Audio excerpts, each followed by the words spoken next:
صاحبان آپ سماعت فرما رہے ہیں خیر و شر کی عجیب و غریب سنسنی خیز داستان۔ اس سے پہلے آپ اس داستان کی 9 قسطیں سماعت فرما چکے ہیں۔ آئیے قسط نمبر 10 کی طرف بڑھتے ہیں۔ جذبات کے یہ بول ان کے کانوں تک نہیں پہنچیں گے، کبھی نہیں پہنچیں گے۔ عمل چاہیے عمل، ورنہ میں محمود کو ہمیشہ کے لیے روتا رہ جاؤں گا۔ اتنی بے بسی اچھی نہیں ہے، مجھے محمود کے لیے کچھ کرنا ہوگا۔ دل میں لہریں اٹھنے لگی، ہاتھ پاؤں میں اکڑن سی پیدا ہو گئی۔ رئیس خان بڑی گہری نیند سو رہا تھا۔ کام بخت کو پتہ نہیں یہ نعمت کہاں سے مل گئی تھی۔ وہ سو جاتا تھا تو اگر اس کے جسم کا کوئی حصہ کاٹ بھی دیا جاتا تو شاید اسے صبح ہی کو اس کا پتہ چلتا۔ اتنی گہری نیند سوتا تھا وہ۔ میری آنکھوں میں نمی خشک ہو گئی تھی، ایک جلن سی پیدا ہو گئی تھی ان آنکھوں میں۔ دماغ میں بھی کچھ سیاہ دھبے ابھر آئے تھے جو محسوس ہو رہے تھے۔ میں پوری سنجیدگی سے سوچ رہا تھا کہ اپنے لیے میں کچھ نہ کر پاؤں۔ میں پوری سنجیدگی سے سوچ رہا تھا کہ اپنے لیے میں کچھ نہ کر سکا، لیکن بھائی کے لیے ضرور مجھے کچھ کرنا ہوگا۔ دماغ اس وقت عجیب سی کیفیت کا شکار ہو گیا تھا۔ چنانچہ سازشیں جنم پانے لگی، اور جب صبح کی روشنی نمودار ہو گئی تو میرے ذہن میں ایک پورا پروگرام بن چکا تھا۔ اس وقت میرے وجود میں ایک نیا انسان جاگ اٹھا تھا، اور میں کم از کم اسے بھوریا چرن نہیں کہہ سکتا تھا۔ میں راستے متعین کرتا رہا، فیصلے کرتا رہا، اور میں نے اپنے وجود کے بارے میں کسی کو پتہ نہیں چلنے دیا۔ آج میں ایک زیادہ ذہین اور خود مختار انسان تھا۔ کسی قسم کی بے بسی اور بے بسی کا مجھے کوئی احساس نہیں تھا۔ رات کو معمول کے مطابق بیرک میں آ گیا، کھانا وغیرہ بھی کھا لیا۔ رئیس خان نے تبصرہ بھی کیا تھا کہ مجھ پر کل کی نسبت آج کیفیت کا انداز بالکل مختلف ہے، اور میں نے کہا لگا کر اس سے کہا تھا کہ بیماری روزانہ تو نہیں ہوتی۔ دن کی روشنی میں نے محمود کو دیکھا، اور اس بیرک کو بھی جس میں اسے رکھا گیا تھا۔ ہر احساس، ہر خطرے سے بے نیاز ہو کر میں نے اپنے منصوبے پر عمل کرنے کا فیصلہ کر لیا تھا۔ وقت آہستہ آہستہ گزرتا رہا۔ بیرکوں میں سناٹے پھیلتے چلے گئے۔ سنتری ڈیوٹی پر آ گیا اور جیل کی دنیا خاموش ہو گئی۔ حالانکہ میں جانتا تھا کہ سناٹے میں ہزاروں آوازیں پوشیدہ ہیں۔ نہ جانے کتنے لوگ جاگ رہے ہیں، نہ جانے کتنے لوگ رو رہے ہوں گے، لیکن یہ رونا بے آواز ہوتا تھا، ان کے صرف دل روتے تھے۔ جیل کا اندرونی حصہ تاریک تھا، لیکن باہر روشنی تھی۔ رات کو ڈیوٹی والا سنتری بدستور بیرک میں گشت کرتا رہا تھا، اور میں اب اپنے کام کے لیے تیار تھا۔ سنتری کے قدموں کی آواز مجھے اپنی کوٹھری کی طرف آتی ہوئی محسوس ہوئی تو میں نے ڈرامہ کرنے کے لیے بالکل اپنے آپ کو تیار کر لیا۔ میں نے اپنے دانتوں سے اپنی کلائی کاٹ لی اور اس سے خون بہنے لگا۔ تب ہی میں اپنی جگہ سے کھسکتا ہوا سلاخوں والے دروازے کے نزدیک لیٹ گیا، اور میرے حلق سے اذیت ناک کراہیں نکلنے لگی۔ البتہ میں نے اتنا شور نہیں کیا کہ دوسرے قیدی بھی سن لیں۔ تدبیر کارگر ہوئی۔ سنتری میرے پاس آ کر رک گیا۔ کیا ہوا؟ کیا بات ہے؟ اس نے پوچھا۔ کسی جانور نے کاٹ لیا ہے، سانپ لگتا تھا، اسی سوراخ میں جا گھسا ہے۔ میں نے ایک سوراخ کی طرف اشارہ کیا اور کلائی اس کے سامنے کر دی۔ کلائی سے بہتے ہوئے خون اور میری گھٹی گھٹی آواز نے اس کے دل میں ہمدردی جگا دی تھی۔ اس نے جلدی سے چابی نکال کر تالا کھول دیا۔ غلطی کی تھی اس نے۔ یہاں انسانیت کی بڑی قیمت ادا کرنی پڑتی ہے۔ یہ قیمت اسے بھی ادا کرنی پڑ گئی۔ جو ہی اس نے میرے زخم کو چہرے کے قریب کیا تو میں نے اس کی گردن دبوچ لی۔ وہ گھبرا گیا، مگر بیکار تھا۔ میں نے پوری قوت صرف کر دی اور اسے منہ سے آواز نکالنے کا موقع بھی نہیں دیا۔ پتہ نہیں بیچارہ مر گیا تھا یا صرف بے ہوش تھا۔ میں نے اسے بے سدھ پا کر آہستہ سے اپنی جگہ پر لٹا دیا، اور پھر اس کے پاس موجود چابیوں کا گچھا اپنے قبضے میں کر دیا۔ باہر نکل کر میں نے تالا بند کیا اور آگے بڑھ گیا۔ دوسرا سنتری اپنا چکر پورا کر کے اسی طرف آ رہا تھا۔ میں نے بیرک کے موڑ پر اس کا استقبال کیا۔ جو ہی وہ موڑ گھوما، میرا طاقتور گھونسا اس کی ناک پر پڑا، اور ناک کی چوٹ بہت سے مسئلے حل کر دیتی ہے۔ میں نے اس سے پورا فائدہ اٹھایا اور اسے گرنے نہ دیا۔ وہی گر میں نے اس پر بھی آزمایا جس سے پہلے سنتری کو سنبھالا دیا تھا۔ جب مجھے اس کے بے حس و حرکت ہو جانے کا یقین ہو گیا تو میں نے اسے ایک تاریک جگہ پر لٹا دیا۔ تقدیر شاید اس وقت میری طرف سے بے نیاز تھی، کیونکہ میں اپنی پہلی کوشش میں کامیاب ہو گیا تھا۔ اس کے بعد مجھے محمود کی کوٹڑی تلاش کرنے میں کوئی دقت نہیں ہوئی۔ میں چابیوں کے گچھے کی تمام چابیاں آزمانے لگا اور ایک چابی نے اس کوٹڑی کا دروازہ کھول دیا۔ اندر 4 قیدی تھے، جن میں ایک محمود تھا۔ وہ زمین پر آرام سے سو رہا تھا۔ میں نے اسے دیکھا، دل میں پیار کے بہت سے پھول کھل اٹھے، لیکن یہ عمل کا وقت تھا، ابھی بہت مشکل مراحل تھے۔ میں اس کے قریب بیٹھ گیا، پھر میں نے اس کے کان کے قریب ہونٹ لے جا کر سرگوشی کی، محمود جاگو، جاگو محمود، محمود۔ اس کے بدن میں ہلکی سی جنبش پیدا ہوئی۔ میں نے پھرتی سے اس کا منہ بھینچ لیا تھا۔ اس نے میری کلائی پر ہاتھ ڈال دیا۔ کافی مضبوط گرفت تھی، ایک مکمل مرد کی گرفت جو میرے ہاتھ کو منہ سے ہٹا سکتی تھی۔ میں نے اس کے کان کے پاس سرگوشی کی، میرے الفاظ اس کی سماعت نے محسوس کر لیے۔ اس نے انہیں سمجھ لیا، جس کا اندازہ اس کی گرفت کے ڈھیلا پڑ جانے سے ہوا تھا۔ وہ پھٹی پھٹی نگاہوں سے مجھے دیکھ رہا تھا۔ پھر میں نے کہا، ہوشیار ہو جاؤ محمود، یہ نہ سوچو میں یہاں کیسے آ گیا، یہ سب بعد میں معلوم ہو جائے گا تمہیں، خود کو سنبھالو، پوری طرح سے ہوشیار ہو جاؤ، ہمیں جیل سے فرار ہونا ہے، کیا تم جاگ گئے ہو؟ اس نے گردن ہلا دی اور میں نے اس کے منہ سے ہاتھ ہٹا لیا۔ وہ پھرتی سے اٹھ بیٹھا، اس نے میرے ہاتھ کا سہارا لیا اور میں نے اسے کھڑا کر دیا۔ اس نے ایک نگاہ اپنے قریب ہوئے ساتھی قیدیوں پر ڈالی اور دوسرے کھلے دروازے پر، پھر وہ گردن جھٹکنے لگا۔ آؤ، میں نے اس کا ہاتھ پکڑ کر دروازے کی طرف بڑھتے ہوئے کہا، اور وہ بے آواز چلتا ہوا کوٹھڑی سے باہر نکل آیا۔ اب وہ پوری طرح مستعد نظر آ رہا تھا۔ باہر اس نے کچھ فاصلے پر پڑے ہوئے سنتری کو دیکھا جو تیزی سے آگے بڑھ کر اس کی رائفل اٹھا لی، ساتھ ہی کارتوسوں کی پیٹی تھی۔ یہ میں نے نہ کیا تھا، نہ سوچا تھا، مگر اس سلسلے میں وہ مجھ سے بھی آگے نظر آ رہا تھا۔ پھر ہم دونوں بے آواز قیدیوں کی کوٹھڑیوں کے سامنے سے گزرتے ہوئے بیرک کے دروازے کی طرف بڑھنے لگے، جس کے دوسری طرف بھی موت تھی اور زندگی بھی موجود ہو سکتی تھی۔ جیل سے فرار ہونا آسان کام نہیں تھا جتنا ہم نے سمجھا تھا، لیکن میرے لیے نہ زندگی اتنی دلکش تھی نہ موت۔ یہ بھی نہیں کہتا کہ جینا نہیں چاہتا تھا، جینا کون نہیں چاہتا، بس جو بیت رہی تھی اس نے زندگی کو عذاب بنا دیا تھا۔ ہاں، اپنے بھائی کی زندگی کے لیے میں 1000 بار بھی مرنے کے لیے تیار تھا۔ اس نے ابھی اس دنیا میں دیکھا ہی کیا تھا؟ جو کچھ ہوا تھا میری وجہ سے ہوا تھا۔ میں زندگی سے محروم ہو جاؤں گا، میرا محمود نہیں۔ لاؤ، یہ رائفل مجھے دے دو، میں نے سرگوشی کی۔ نہیں بھائی جان، اسے میرے پاس رہنے دے، اس نے فوراً جواب دیا۔ اس کے انداز میں بڑی پختگی تھی جس پر مجھے حیرت ہوئی تھی۔ بیرک کے باہر بھی خاموشی چھائی ہوئی تھی۔ ہم بیرک کی دیوار سے لگ کر آگے بڑھنے لگے۔ سرچ ٹاور پر سنتری مستعد تھے، سرچ لائٹ گھوم رہی تھی۔ کئی بار ہم اس کی زد میں آتے آتے بچے۔ ایک جگہ دیوار تعمیر ہو رہی تھی، مجھے یہ بات یاد آ گئی اور میں نے ادھر کا ہی رخ اختیار کیا۔ میں نے تقدیر ہی کا سہارا لیا تھا۔ اگر محمود کو نہ دیکھتا تو شاید فرار کا تصور بھی نہ کر پاتا، لیکن اب صرف میری ایک ہی آرزو تھی کہ محمود کو لے کر جیل سے باہر نکل جاؤں۔ صحیح معنوں میں تو میں نے اب جرم کیا تھا، یعنی 2 سنتریوں کو زخمی کر کے، اور یہ جرم اپنے بھائی کی محبت میں کیا تھا، ورنہ ایسا کبھی نہ کرتا۔ ٹوٹی ہوئی دیوار کے قریب بھی ایک سنتری کی ڈیوٹی لگی ہوئی تھی، مگر وہ سو گیا تھا۔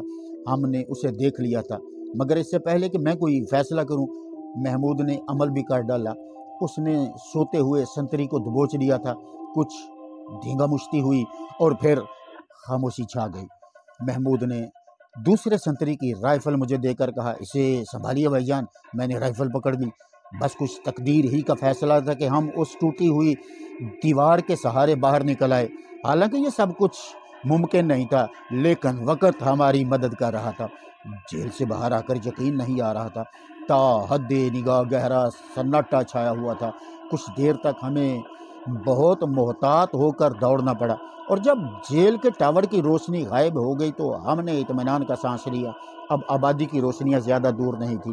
میں نے محمود کو آواز دی تو وہ رک گیا۔ تھک گئے بھائی جان؟ بالکل نہیں، مگر شہر میں داخل ہونا خطرناک ہوگا، ہمارے جسم پر قیدیوں کا لباس ہے۔